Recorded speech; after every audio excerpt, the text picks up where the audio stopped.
Kas to būtu domājis, ka zemūdens medības aizvedīs mani līdz Latvijas otram galam? Nirzas ezers atrodas Ludzas novadā, un es varu teikt, ka tas ir noteikti viens no tīrākajiem Latvijas ezeriem. 551 hektāra ezera platība ieskauja meži, purvi, viesu nami, kā arī atpūtas mājas. Bet šoreiz es atbraucu uz Nirzas ezeru, lai piedalītos Igora Ligālova organizētajās zemūdens medības sacensībās. Nirza Cup 2024. Tad arī pāris ievadvārdi no organizatora, vai tā teikt, paša sacensības saimnieka. Visiem čau, ar prieku jūs redzēt Gatisa Vaitovskava YouTube channel. Šeit viss notiek Nirzas ezera. Šeit ļoti daudz cilvēku un zemūdens mednieku atbrauc. Lietuvieši atbrauc apmēram 45 mašīni. Ļoti daudz dalībnieku, draugi. Un šodien viss iet reģistrācijā. Beigas dienā mēs redzēsim, kas notiek pirmā diena, kas otrā diena, un mēs jums piedāvājam ļoti foršu atpūtu, un mūsu balvas būs. Jūs visas būsiet šokā no mūsu balvas. Lai visiem veiksmi un skatīsimies, kā būs. Čau! Subscribe Gatis Vaitovska channel. Pirmais sacensību dienas rīts, un šeit jūs varat redzēt telšu pilsētiņu, jo lielākā daļa dalībnieku palika teltīs. Tad, kā vienmēr, devos piereģistrēties un pēc tam uz kopējo sapulci.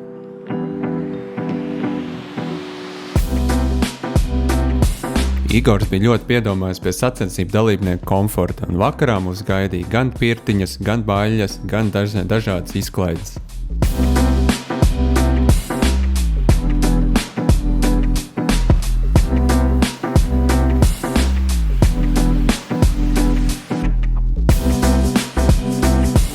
Bija padomāts arī par dalībnieku ēdināšanu, varēja nogaršot gan latgaliešu virtuvi, kā arī citus iecienītus ēdienus.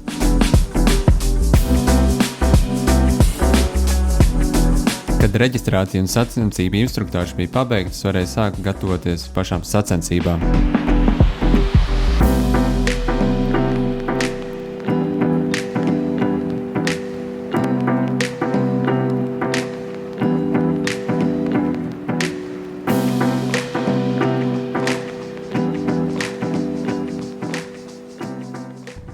Tad tika dots ilgi gaidītais starts. Un īstenībā apstākļi nedaudz atgādināja jūru, jo pūta diezgan stipras pretvējš un arī bija viļņi. Iesākumā plāns bija medīt pa seklām vietām un paskatīties apmēram, kāda ir redzamība.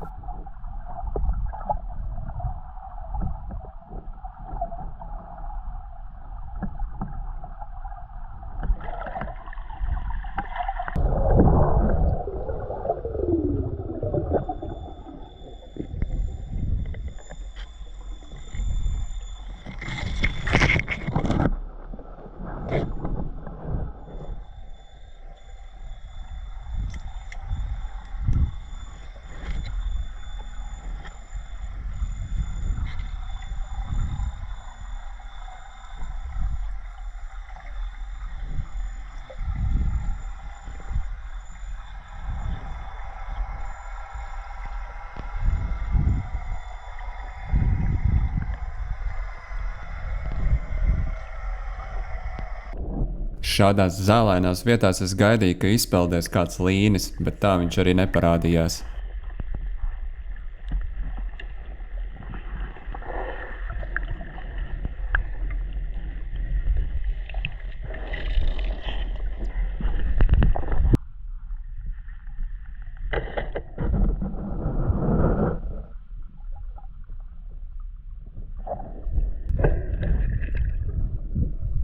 Ūdens caurredzamība ezerā bija diezgan mainīga, jo, ja citās vietās tas bija 1,5 metrs, tad šeit tas bija aptuveni 5 metri.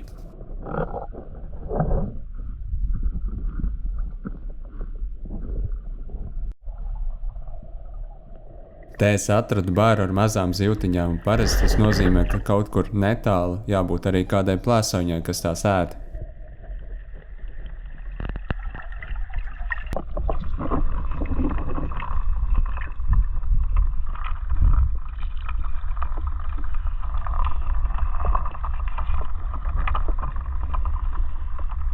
Un te bija arī pirmās plēsoņas.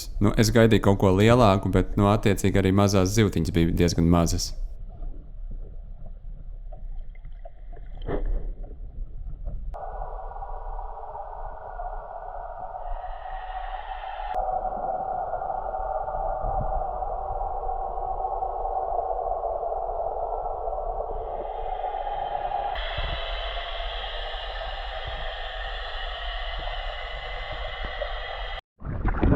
vienīgais labais joks ar zivīm, kad diezgan grūti kaut ko atrast un savu vienīgo iespēju es pačakarēju, vienkārši sakot. Jo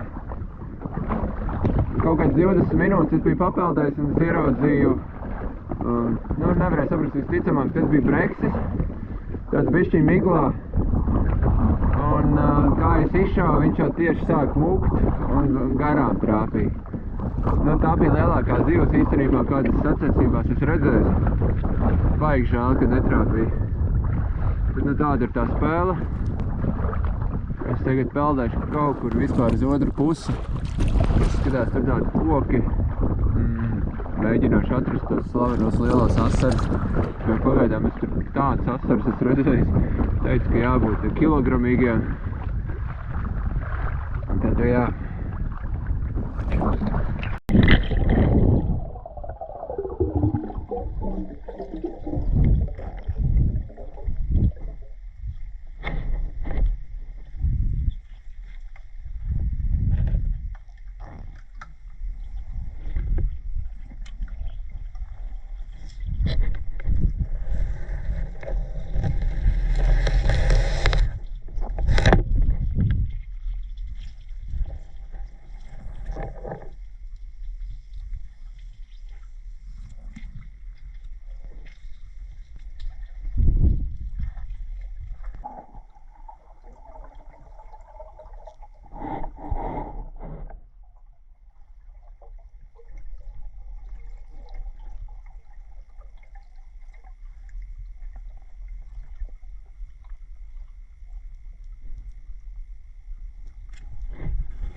Un te es atradu vecu murdu, un es domāju, ka tas jāizceļ ārā, lai vienkārši attīrītu ezeru, bet iekšā es atradu arī milzīgas vēžas, un vēžas pēc sacensības pirmās dienas es arī palaidu vaļā.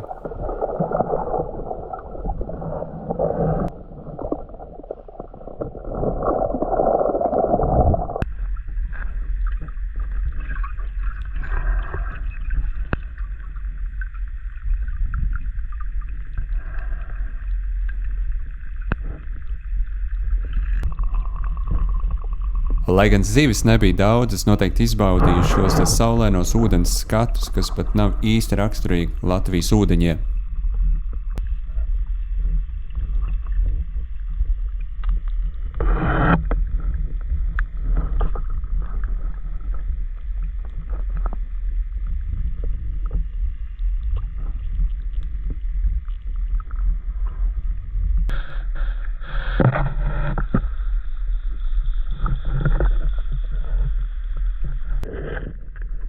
Sacensību laiks gāja uz beigām un bija jātaisās uz krasta, bet es ar nepacietību gribēju redzēt, kas notiks svēršanas daļā.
Otrās dienas sacensību rīts. Es daudz laika netērēju, paēdu brokastis un devos ūdenī.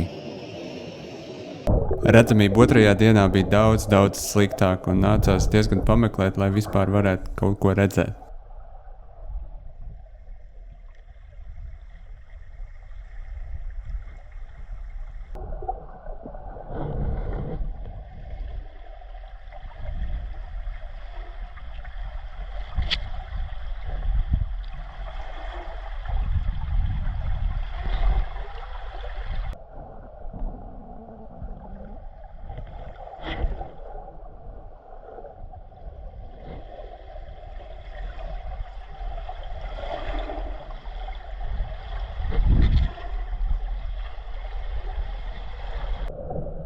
starp zālēm peldēja diezgan lielas raudas, un es šeit pagulēju virs ūdens un gaidīju, kamēr izpeldēs tā lielā.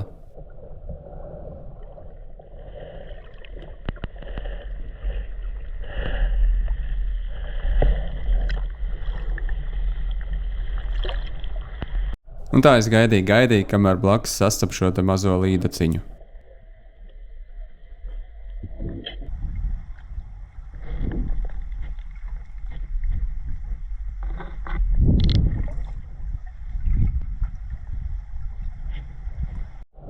Līdekas otrajā sacensību dienā es sastapu diezgan daudz, apmēram kāds 10, 12, bet visas standarta izmērs no kādiem 400 līdz varbūt maksimums 600 gramiem.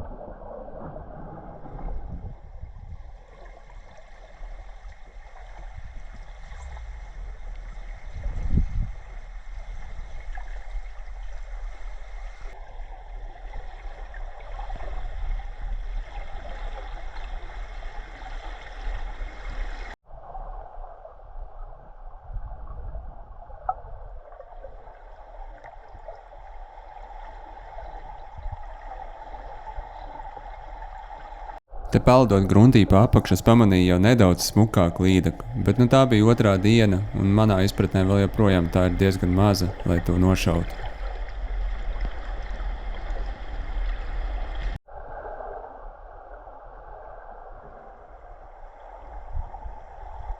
Ezera vidus daļā es atradu nelielu sēkli, izskatījās, ka zivīm tas patika, un arī, protams, mazās līdekas tur bāzējās.